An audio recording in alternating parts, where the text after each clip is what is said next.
Let's get off. Been driving for 2 hours. I'm ready to stretch the old sea legs.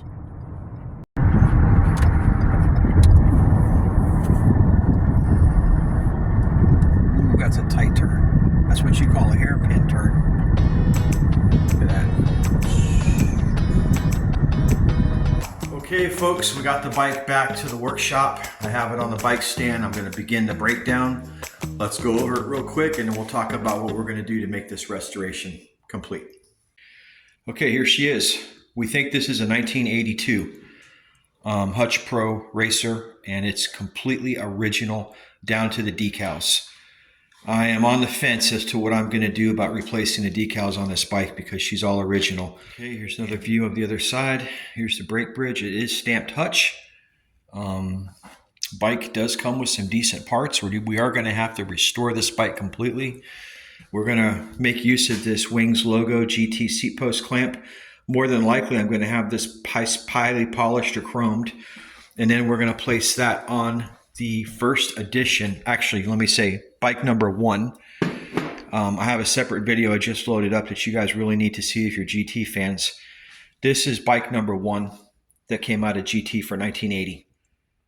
I don't mean a first grade bike, I mean number 1 on the serial number, bike number 1. I'm not going to get into this on this video because this is going to be a separate video, but this will be a completely separate build if you guys like GT. This is the first Nora Cup bike ever made after Gary Turner went from the Gary Turner label to GT bikes. So it's a really rare bike, but we're not here to talk about that bike. We're here to talk about this bike. So we will repurpose this nice seat post clamp probably on the GT Racer. This is the GT Pro.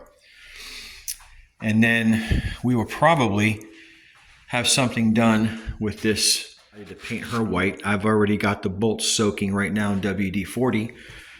And I'm going to hope that by tonight, I'm going to let this soak for a couple hours so I can get that block off that stem, because it has been a long time. Not a reproduction. But in order to really see the Tiger and the tough neck, we're going to have to take this paint off of here and take her down to the aluminum. And then that's a whole other issue there, figuring out what to do. I really don't know what kind of bars we have here. Somebody painted them white. If anybody can chime in and let me know. They do have a flare on the ends where the grips are. The seller told me he thought they might be Dave Mira bars off a mid-school bike. I'm not so sure. I've seen bars like this before used on old school bikes. I'm just not quite sure what brand they are, so I need you guys to help me out. This bike is definitely the frame and fork. And that's what we're going to work on restoring. So that's going to be the Hutch Pro Racer. Oh, and let me show you what a pre-serial number means. On all Hutch bikes, at least all the Hutch bikes that I've owned, you're always going to see a serial number. Oh, you know what, guys? I was tricked. This is not a pre-serial number. She has one. She has a serial number right there. Let's clean that up. Wow, so I was actually told this is a pre-serial number Hutch. And the funny thing is I looked at it with the rear wheel on the bike, so I wasn't really able to see a serial number. And I kind of believed it because pre-serial number bikes aren't really a huge deal. They don't really sell for any more money than a bike with the serial number. To be honest with you, I'd rather have a serial number because it proves authenticity. I never really like to buy bikes without serial numbers. Let's clean this up and let's see what we have.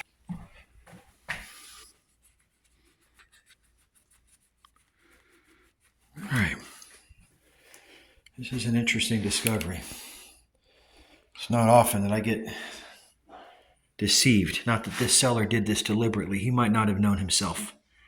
He probably didn't. I clearly see 1, 2, 3, 3, 7, 7, 8. So any of you Hutch guys out there that know how to decipher Hutch serial numbers, chime in and tell me, is this an 82 or is this an 83? I don't know if this is December of 83 or if this is January of 82, but whatever the case is, let me know. It's not a big deal. It's a genuine pro racer, and we're going to restore her. But obviously she's not a pre-serial number. Anyways, this is what I really enjoy about these bikes, is the teardown process and the restoration. As you can see by the majority of bikes in my fleet, I've done a pretty decent job restoring them. Some of them needed a tremendous amount of work, which really challenged my skills. Some of them weren't so hard. They were pretty easy. My channel, my name is Duke, and I specialize in 70s and 80s and now mid-school BMX bikes. So want to see something new? I've got the bikes usually in my workshop as I present them to you. I'm kind of different in that way. I don't do PowerPoint presentations and I don't do AI in my videos whatsoever. And I'll take you from start to finish on some really cool restorations. All right, let's break this bike down. Let's go ahead and remove the front brake. We'll see what we got. She's got a non-compatible brake system with this bike. The first thing I noticed, it should have came with a Diacomp MX 1000. Someone stuck a Repop Odyssey 1999 rear brake. Completely worthless. What she should have came with is this series brake right here, okay? Or this series brake right here. Or what's on my Cook Brother bike. Yes, I have a genuine Cook Brother 1980 CBR. You see, those are the brakes that these bikes should have came with. But somebody cut corners and put this Bucci Odyssey brake, which I'll probably throw on eBay with a starting bid of 25 bucks. Because to me, I don't want to even bother with this. Let's take it off. Okay, we got the GT seat post clamp off. Looks like something we can reuse once we have it completely refinished, and we'll put her on number 1 GT bike. So she's going to go over here. All right. This looks pretty good. Usually there's a crack around the frame here where this actually extends all the way around. Luckily, I didn't pull this clamp off when I bought this bike. I could have been really burned if there was a crack all the way around the seat mass stay, but thank God there's not. I put my finger in there best I could to determine any cracking, and there was none. But I recommend you always pull the clamp off anyways so you can take a peek. And I can't believe that I didn't see these serial numbers when I looked at this, man. You got to take your time when you buy these bikes, and you really got to investigate them good. Makes me wonder what else I've missed, like this little warpage on the brake bridge. I notice there's a little warpage right here. These cracks are very common. I'm going to have that hit with a TIG weld from the bottom side just to give it a little support, and I'm going to have to straighten this out. This is done by the brake caliper itself torquing back and forth over 45 years, but so far I haven't seen anything catastrophic on this that I can't work with. It's just going to take a ton of prep to get this chrome back, and then we still have to figure out what we're going to do with these decals. Okay, good news, guys. We were able to get the cap off without too much struggle. And if you take a close look there, you can see the painting that kind of covers up that nice engraving that Tough did of that tiger. It looks like this was a black anodized stem at some point. This is definitely a black anodized Tough neck. I'm cleaning it up a little bit just with the rag, and you can see that you can still see the anodizing right where it meets the natural color of the aluminum. And we're just going to have to go ahead and get in there and clean all this paint out. I don't know why they did this, but it is what it is. This lock isn't even working on here. This is just sitting here on this Epoch headset. I don't even know what this is. It's not an Epoch, but it's some type of locking headset. We're going to have to definitely tighten this up and probably try to take this whole thing off. This sometimes gives me a lot of trouble. Hopefully I'll be able to get this whole stem out of here and take a look at what's going on in there. But we're getting her down. Next thing we're going to do is pull the cranks off of her. As I suspected, this thing is stuck really well. What you have to do with these old Tough necks is get the wedge bolt loosened. You need to bring it up about a ½ inch and then bang it down with the rubber mallet, and that should loosen the wedge bolt. However, being that this is probably 40 years old since it's been removed, it's going to be a struggle. And, well, let's see what we can do. All right, guys, so as I suspected, the bolt is not budging. So we're going to have to put some penetrating oil. The trick is to flip the bike, invert it. What you want to do is you want to spray some penetrating oil in here and let it sit on that wedge bolt that's in there. That's the problem. That wedge bolt freezes up inside the fork and you're not able to back it out. And the last thing you guys want to do is sit there with a big wrench. Okay? You definitely need something at least on the level of something like this, okay? But you don't want to sit here and continue to try to crank this if it's not going to come off, and then you end up eating the edge. This is the way you tell you've got a genuine Tiger Tough neck, is a very crisp edges that you see on the stem. The repops are smooth, they're beveled. Okay, now this isn't the Drunken Tiger. The Drunken Tiger is facing to the right. This is a standard Tough neck, but still, she's in decent shape. I don't want to mess her up, and I've already made several attempts to crank that bolt, and she's not budging. So you ask, well, which direction do you go? Well, if you're not sure, guys, this is the bolt. This is called a wedge bolt. When you insert this through the top of the stem, this device on the bottom catches on the bottom of the fork and puts pressure on it. And that pressure is it allows you to turn your forks when you turn your handlebars.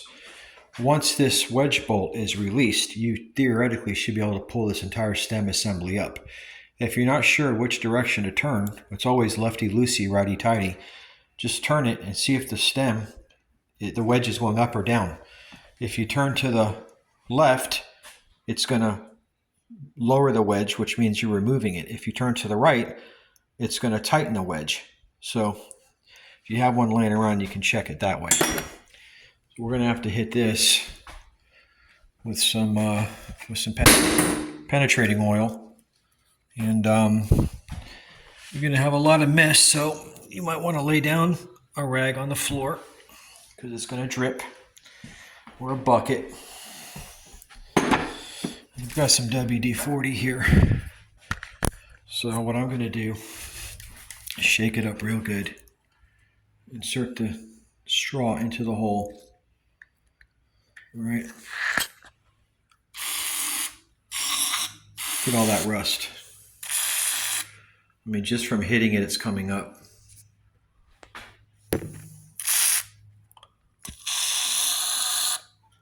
All right, she's already starting to leak out of the dirt skirt. We're going to give that a few hours to set. We'll try removing her later on after we come back. All right, guys, 3 hours of soaking this stem in PB Blaster. Mission successful. I was able to break the wedge bolt loose. Now you're not done at this point because the wedge bolt is still stuck in the fork, and your battle's only halfway won. See, it's still in there, wedged on the edge of the fork and the stem itself. So the trick now is once you get it out, but not all the way out, you're going to bang this in with a hammer, and in theory, you're going to push the wedge out of between the headset and the fork itself. So let's see how that works. All right, we got her out. Everything is intact. Everything looks really good. Just going to require some cleaning and some re-anodizing in black. Not too much wear on that wedge bolt stem. We're going to figure out what we're going to do about this. This can't stay this ugly brown iron color. I'm going to probably have to plate that or something. You can't powder that because it'll chip off as soon as you tighten it. That's the reason why Tough didn't do that at factory. They know that. But we'll figure something out after we clean this up. Might just have to re-anodize it in black again. But she's there. And a tiger cap is there. And we got this little Suntour device that helps lock the headset. And I have to figure out this system because I know the Epoch, but I don't know much about this. But we're going to take all this apart right now. We're going to take these forks off this frame set. Really happy that I was able to get this off with just some PB Blaster. I've hit it with WD-40 at first, but then I went on with this stuff. And I think that's really what broke her loose. The rest of this should be downhill. A nice little hack if you guys have a hard time getting off the race for the top bearing. Once you've got a wheel off, you don't have a wheel to leverage, is to just take a metal seat post, put it in between the forks, and that will give you the leverage you need to break the top race bolt off, because it's much easier when there's a front rim. But of course we don't have one, so that's what I had to do. I got it loose. Okay, forks are off. We're going to try to salvage that dirt skirt. See that dirt skirt on there? I'm going to take that off, clean up these bearings. Good news is none of the bearings are missing. None of the ball bearings fell out of their cages. And the threads look really good on the forks. And we're going to try to do some magic on these and bring them back. They were drilled in the front. I don't know if they were done this way at factory or if somebody did this later to add a front brake, but that does not look like a factory drill hole. You guys can chime in and let me know.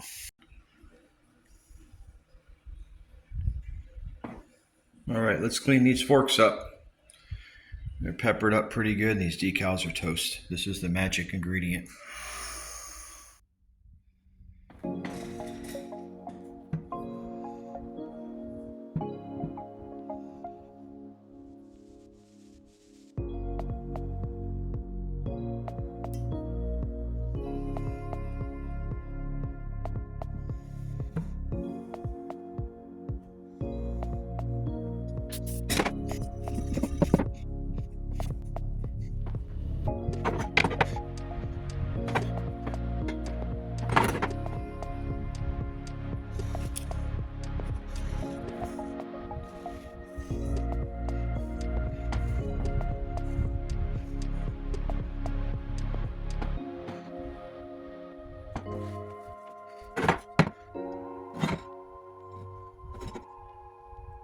Okay guys, so let's take a look at the forks. Been working on them for about the past 2 hours. They were a lot of work. I didn't get them perfect, but I got them really nice. And you saw my method that I use, and let's compare it to the frame. Give us a good side-by-side comparison. All right, so you guys see how peppered up the frame is. Okay, I haven't touched it yet. That is in situ. Now that is before I started working on it. Now, here are the forks.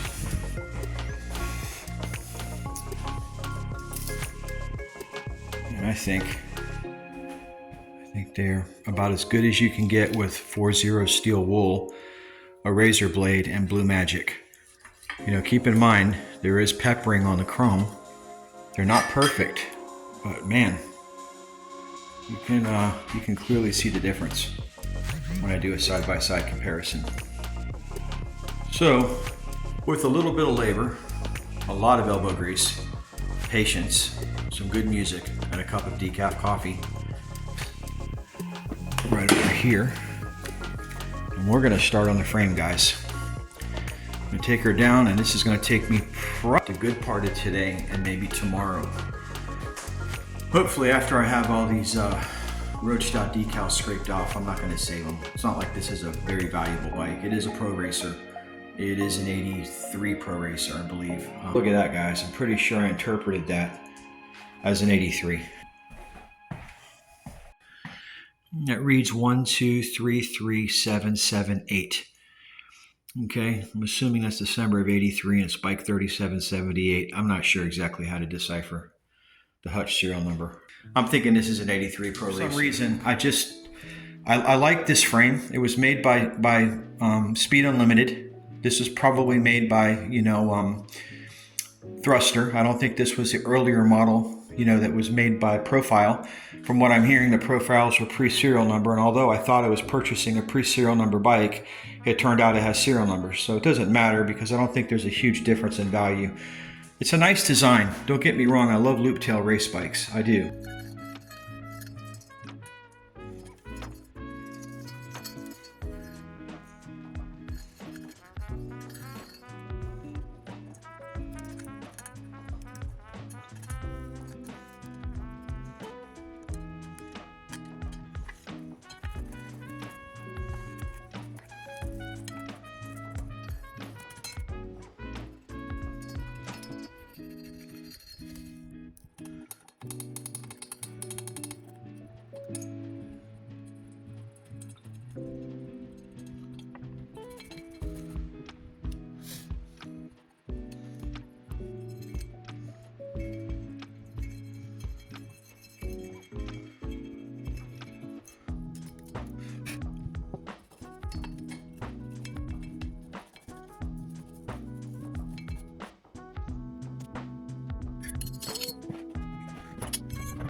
All right, guys, so if you remember what the cap looked like on this tough neck, well, take a look at it now. I did some work on it today, did some polishing, and I'll show you what I used. So let's take a look at the end result. Pivot the bike upward. Take a look at that.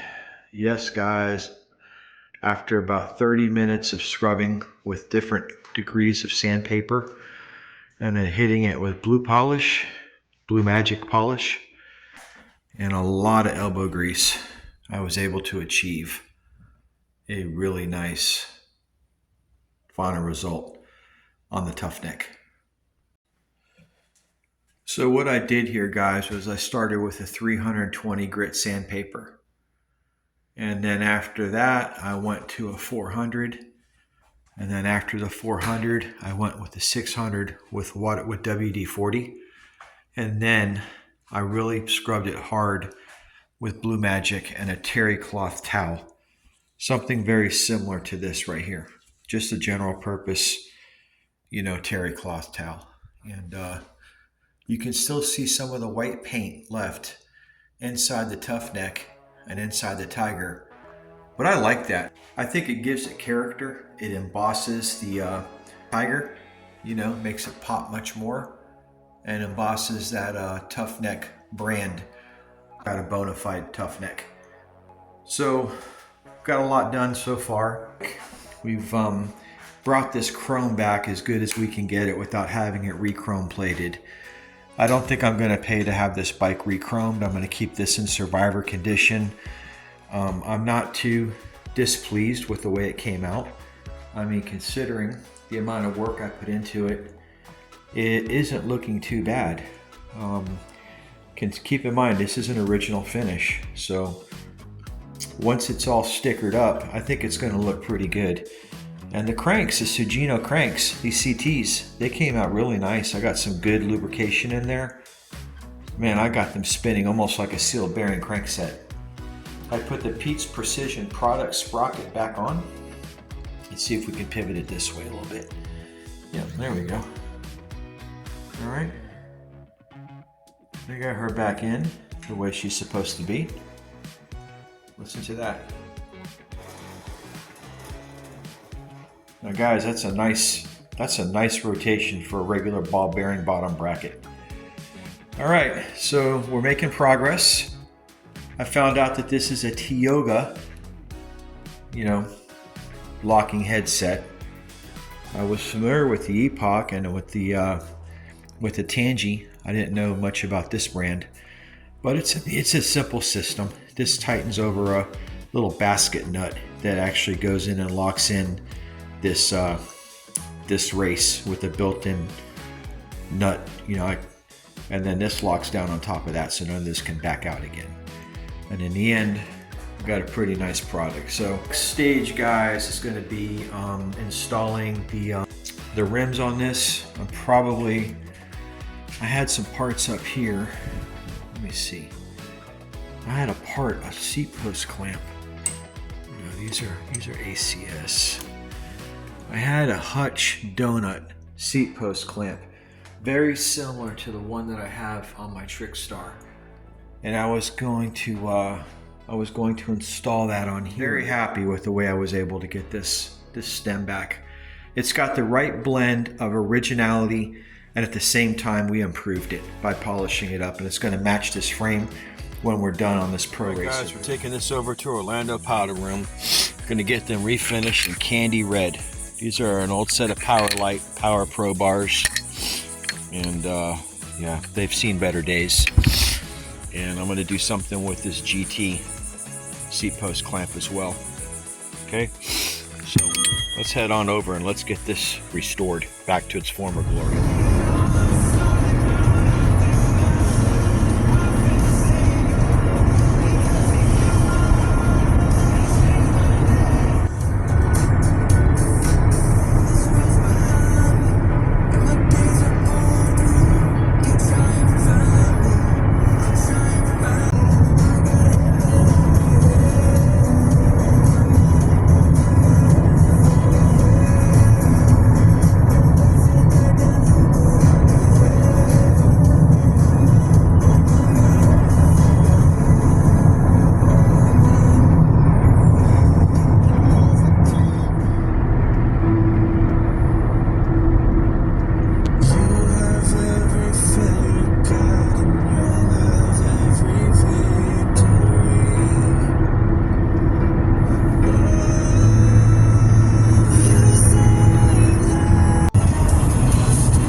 There's more of them out there.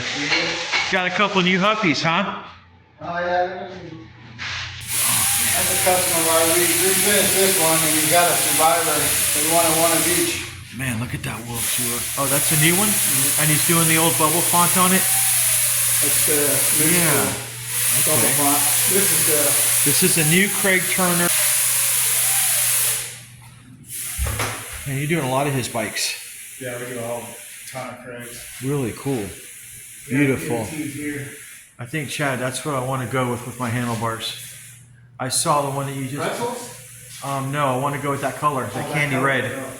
I saw the Z frame you just posted. Oh yeah, candy red. Is that the same as what I'm looking No, at? that's lollipop red. Is that more of an anodized looking red? It's got a little more curly to it. I like it.